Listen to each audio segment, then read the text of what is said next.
Las preguntas en torno a las cuales me gustaría reflexionar hoy se refieren a lo siguiente. ¿Es viable una sociedad en la cual no hay un acuerdo sustantivo acerca del bien y el mal? ¿Puede una civilización subsistir sin un consenso moral básico? ¿Es posible aquello en una sociedad moderna y plural sin sacrificar amplios márgenes de libertad? ¿Cuál podría ser la fuente originaria que nos permita definirlos una vez perdida la fe en la ley natural y los mandatos del cristianismo? ¿Es el relativismo ético la única forma de pensar compatible con la libertad? ¿Es la defensa de ciertos valores como mejores que otros equivalente a vulnerar el pluralismo y la tolerancia? ¿O por el contrario, necesitan las sociedades compartir ciertos códigos morales para poder mantener la libertad y la civilización? Si es así, ¿quién los determina? ¿Y de acuerdo con qué criterios que sean aceptables para todos? Tal vez lo primero que habría que hacer para ello es acordar a qué nos referimos al hablar de modernidad o de una sociedad moderna, pues varios de sus rasgos inciden directamente en las interrogantes aquí planteadas. Ciertamente la modernidad es un concepto complejo de definir muy simplificadamente, pero hay ciertos elementos que le son consustanciales y se refieren a los cambios ocurridos fundamentalmente en Europa y Estados Unidos a partir del siglo XVII y principalmente en el XVIII, sociales, económicos y culturales. Dentro de ellos cabe destacar la creación del individuo como sujeto de derechos.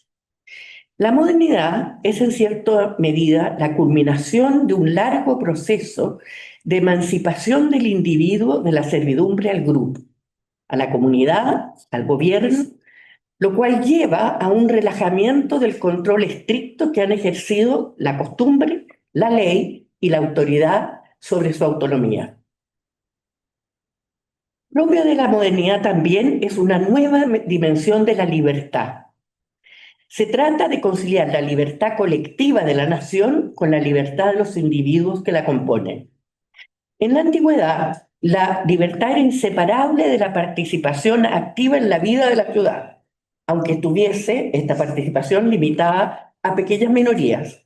Se trata de una libertad colectiva, pero que permite la sujeción completa del individuo a la autoridad del grupo, incluida la intervención en la vida privada.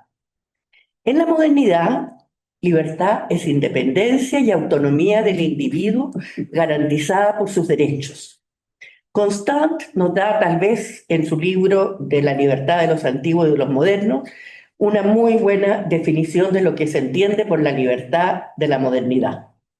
El derecho de dar su opinión, de escoger su industria y ejercerla, de disponer de su propiedad, de ir y venir, el derecho de reunirse con otros individuos, ya sea para discutir sus intereses, ya sea para profesar el culto que él y sus asociados prefieran, ya sea para utilizar sus horas y sus días de la manera más conforme con sus inclinaciones o sus fantasías.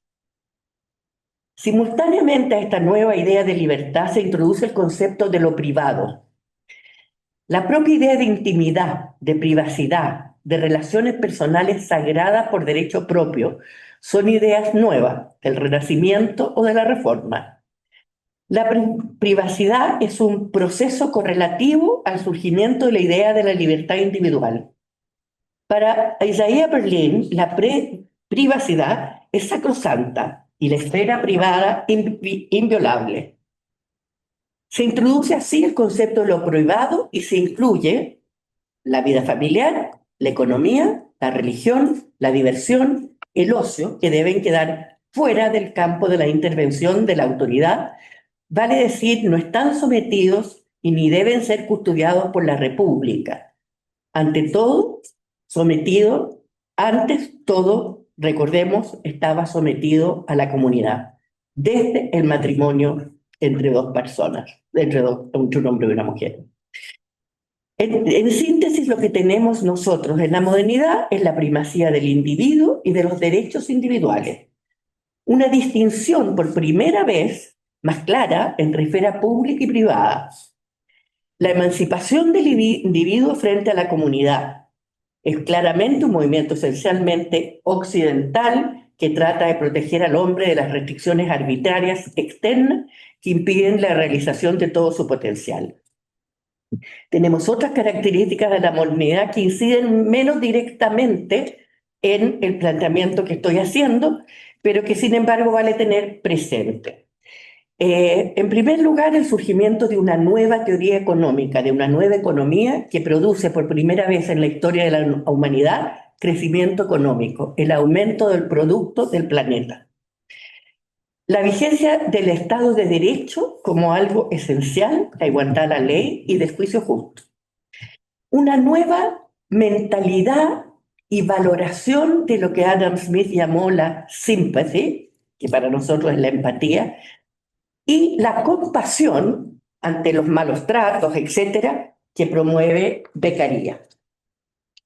Tenemos también el gobierno con el consentimiento de los gobernados, lo cual lleva a una concepción de gobiernos limitados en sus atribuciones y restricciones a la soberanía popular para proteger precisamente la esfera de autonomía individual de los potenciales abusos de gobiernos arbitrarios y también de la tiranía de las mayorías y de la opinión prevaleciente. Un cambio muy significativo y que también incide en forma muy directa al problema de la libertad y la moral es la secularización, el surgimiento de la ciencia y la razón como nuevos sustentos de la teoría del conocimiento. El desarrollo de la ciencia moderna viene a quebrantar la autoridad, la tradición, la revelación, convirtiéndose en el instrumento del hombre en su relación a la búsqueda del conocimiento. Subyacente a este pensamiento moderno hay una teoría del conocimiento que cuestiona la posibilidad de que en el campo de la filosofía política y moral se puedan establecer verdades únicas, al igual que en las ciencias naturales, cosa que ni siquiera hoy día es posible hacer. En el campo de la organización política y social no se pueden establecer, como en las ciencias naturales, y repito, una verdad objetiva única que puede ser percibida por la razón y resuelta por medio de una solución también objetiva y única para todos los problemas. En otras palabras, no cree que todas las verdades pueden ser descubiertas por un ser racional y ser demostradas, de modo que todo ser racional no pueda sino aceptarlas. Reconoce, en cambio, la fabilidad e ignorancia y la naturaleza esencialmente conjetural de nuestro conocimiento. Una de las características de la modernidad, entonces, es la existencia de sociedades donde coexisten diversas creencias y opiniones, las cuales se toleran unas a otras. Se piensa que ello es un bien en sí mismo. En este sentido, la idea de una sociedad monolítica, donde una sola cosmovisión se puede imponer sobre todas, es una creencia generalmente resistida. Es más, es posible afirmar que la raíz intelectual fundamental de todos los totalitarismos es la presunción de que existen conocimientos ciertos y un bien único, objetivamente determinable, que solo algunos pueden ver y pueden, en consecuencia, imponer a otros por medio de la coerción y contra la voluntad explícita de las personas. Los fines deseados por los hombres son variados y no todos son compatibles entre sí. De esa diversidad fluye el pluralismo en términos de discurso justificatorio de distintas concepciones de la vida buena. Como sostiene Isaiah Berlin, el reconocimiento de la pluralidad de fines y de valores legítimos es el concomitante de la libertad intelectual. Esto produce un grado de pluralismo, incluso de fragmentación cultural, que ha puesto en entredicho incluso la existencia objetiva del bien y la moral. Se teme, con razón, que este pluralismo, que es consubstancial a la libertad y representa en sí mismo un bien deseable, se pone en jaque cuando se intenta establecer códigos rígidos unívocos respecto a lo que es el bien. Con ello, se vulnera la autonomía moral de las personas y se les conculca su derecho a perseguir sus propios intereses de acuerdo con un juicio personal de lo que es bueno y conveniente.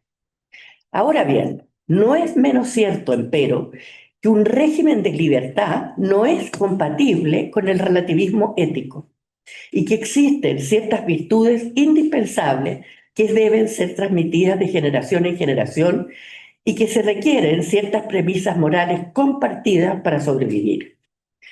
Todo parece indicar que la aceptación de reglas morales heredadas es un requisito para que la sociedad moderna, la democracia, el mercado funcionen y permitan aprovechar las oportunidades de la modernidad. Si no existe un acuerdo previo respecto al bien y el mal suficientemente amplio, se aumenta la necesidad de regularlo todo por ley y con eso se reducen los márgenes de libertad para las personas.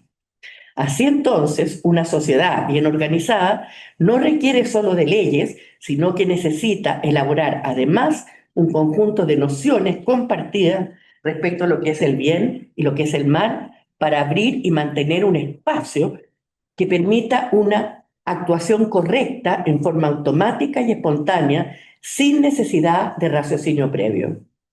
Por la otra, es evidente que debe haber un área de cohesión social mínima que parece positiva e indispensable, pero que no es fácil definir en forma rígida o exhaustiva. En fin, la tolerancia no es necesariamente sinónimo de neutralidad ética o indiferencia. Se puede ser tolerante y aceptar el supuesto de que hay bienes y males que son objetivos y pueden ser discernidos por todos como tales.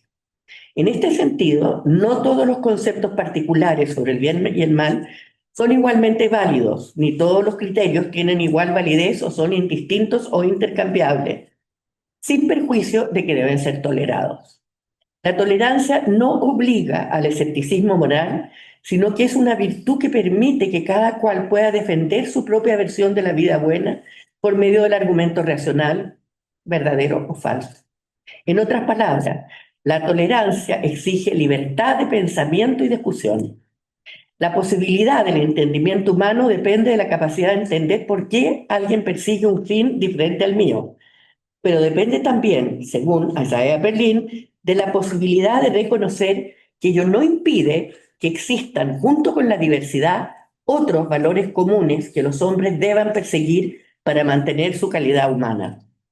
En suma, es posible aceptar el pluralismo, pero sostener a la vez que hay concepciones de la vida buena, como por ejemplo el nazismo o el comunismo, que es preciso condenar y luchar en su contra. El problema fundamental, sin embargo, perdura y se expresa en el dilema de cómo se puede generar un acuerdo respecto al bien que al mismo tiempo respeta la libertad de los individuos. En otras palabras, cómo definimos cuáles son estos bienes universales compartidos y aseguramos su predominio en la sociedad sin sacrificar amplios márgenes de libertad personal.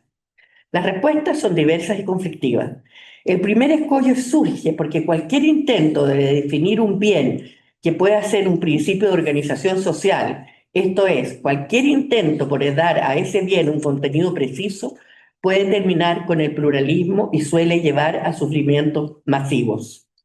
En la modernidad, la promoción de la libertad parece más aceptable que la promoción de un determinado concepto de la virtud, en cuanto la aceptación de una verdad moral monolítica conllevaría al peligro de su imposición por medio del aparato represivo de la política, con las nefastas consecuencias que estos intentos han producido.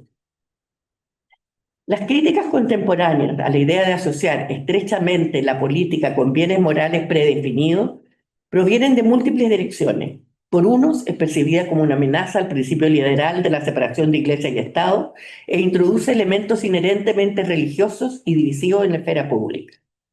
Otros consideran que la idea misma de una moral objetiva impone restricciones inaceptables en la autonomía personal, sofoca la creatividad y la experimentación en los procesos de construcción de la identidad y lleva a un conformismo degradante.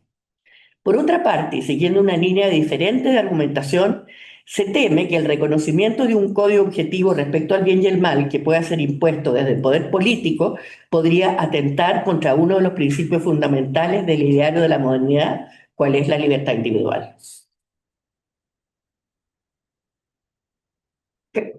Cada ciudadano, se estima, es el mejor juez respecto a lo que es bueno para él Y el papel de la autoridad es proteger esa libertad de opción más que favorecer ciertas opciones que por sobre otras e imponer formas específicas de forma o estilos de vida. Creo que me estoy atrasando mucho, así que voy a saltarme. Eh, para terminar con esto, el filósofo moderno Charles Taylor, en su vasta obra, toca un tema que sigue siendo trascendente. ¿Cuál es la relación entre la identidad moderna y la noción del bien y las fuentes de origen del bien? Para él, la formación de la identidad humana está íntimamente vinculada a su juicio respecto al bien y el mal. En otras palabras, la evaluación moral está al centro de la identidad humana y las personas entienden quiénes son en gran medida por la evaluación que hacen respecto a lo que está bien y la forma como ese entendimiento dirige la manera en que conducen su vida.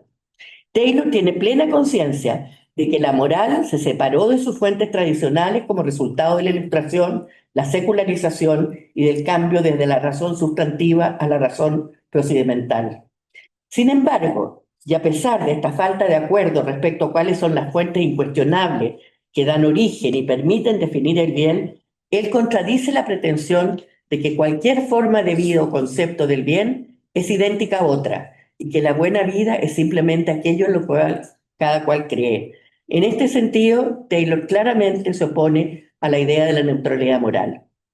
Sostiene, y yo concuerdo, que al menos se puede articular una ética de la benevolencia y de la justicia universal, que ha creado un consenso moral en relación, por ejemplo, a los derechos humanos universales, la exigencia de reducir el sufrimiento de los otros y los ideales de libertad y autodeterminación. En otras palabras, una de las características de la modernidad es este consenso moral, moderno y occidental en torno de una ética de la libertad, la individualidad, la justicia y la benevolencia.